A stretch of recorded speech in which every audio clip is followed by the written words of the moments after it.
Okay, pretty good. All right, now that's it's not too bad actually. That's not bad. This is frame 2404. The detail is good. The detail is good. You know, the contrast is the gamma is I could improve that, but I could actually improve the gamma and actually my colors in the video editor. But this is close. This is close. This is in the shadow area. Not too bad. We can still see detail. That's important to me. Here's some shadow area in here. You can still see detail down in the shadows. So this isn't too bad. All right. Let's poke around and let's view one more. All right. This is subframe 1855. Not bad. Okay. Not bad. I think this is when we come out of, this is when we're in our straight fly through. This is before the rotation. All right, let's do what we've always wanted to do, and let's pull this into our DJV. All right, and we talked about the DJV, and I showed you where to download it. There's no cost. It's a donation if you like it. All right, I'll put that session number up on the screen. All right, so what we're going to do is we're going to preview the subframes that we have so far. And if you look at my list here, here's 0 KB. That means one of my PCs is working on this. Certainly, all the files that are closed, we can open and bring those into DJV.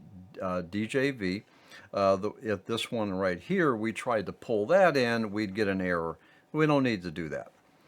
And so we're going to be reviewing the animation, but it's not complete. But that's okay, all right, because for teaching purposes, this is more than adequate.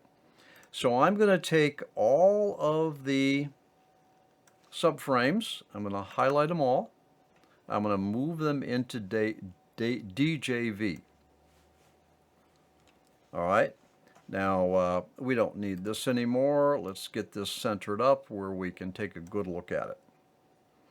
And down here on the scrubber bar, you'll note here the green.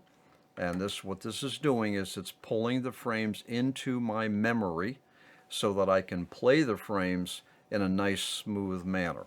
And I'm going to be running this at 60 frames per second, which is what I intend to render them as in my video editor for a final presentation.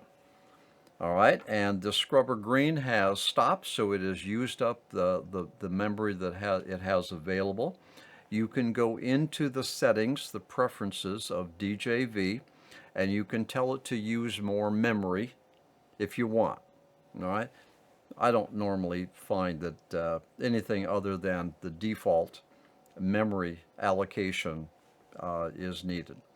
So let's run this and see what we got for our, this is full resolution 1920 by 1080, anti-alias 2, and this is with all of our quality settings, our lighting, all of our tweaking.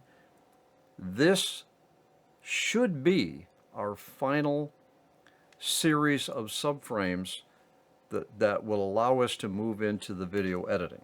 Now here, let's take a look.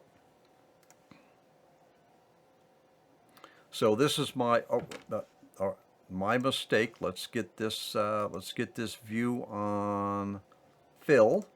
There we go. That's better. All right. All right. Here. Okay. So here's my straightforward, and I'm looking down, and I'm going to come up on my right-hand banking turn. Nice and smooth. That's good. Okay. Here's my right-hand banking turn. Then I'm going to take off, and I'm going to go a little bit faster than I wanted, but I'm going to fix that in editing, in the video editor. That's too fast, but that's okay.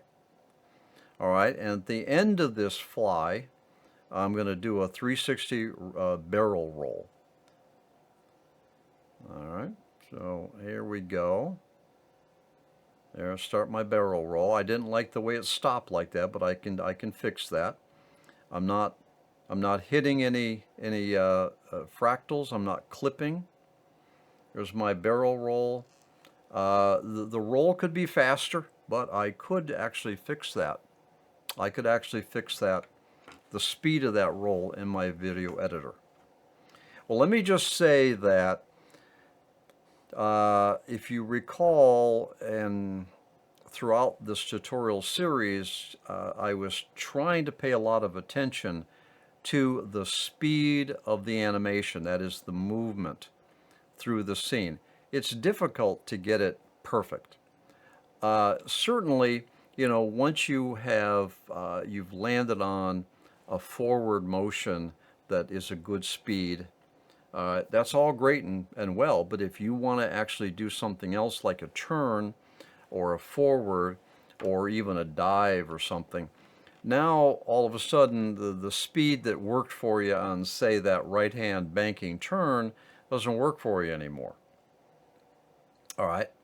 So the point is that it's difficult to get your speed, your animation speed, the movement speed. It's difficult to nail it right on if you do complex moves. If you just fly through the thing, no big deal. You keep the speed, you're all set. But if you start changing your orientation, you bank and you dive and all that kind of stuff, it gets tricky to keep your animation move speed consistent.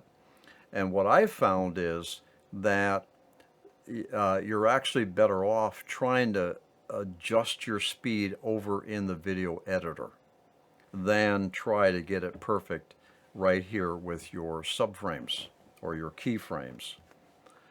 So, okay, so what we have here is, I think we have a decent animation considering the moves that we do, the complexity of the scene. There's a lot of detail here. There's a lot of detail. And I've always worked to not allow the detail in my fractal image to deter me from doing a complex animation move sequence or sequences. I don't want a limitation. I want to make the fractal image as detailed, as interesting, as varied, as vast as I want, without feeling that I need to curtail that artistic endeavor for the sake of making my animation moving easier. This is a very complex graphic, and it's also a complex animation move sequence. And I think, based upon the fact that I've got a high detail and I've got complex movements, I think this is pretty good. And for a tutorial to have chosen something of this complexity, I think is valuable as a teaching tool, because you may not decide to do something as complex as this, and that's okay. If you can handle the complex, you can handle the simple.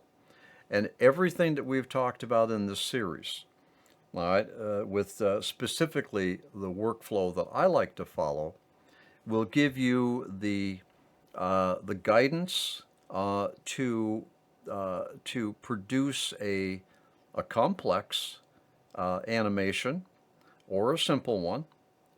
The workflow, in my opinion, is exactly the same, and also you're able to produce a complex graphic. All right. Okay. All right, so I'll tell you what. Let's get back to this in the next session. We're out of time, and we're going to take a little bit closer look at our preview here, and then decide what we're going to do. All right.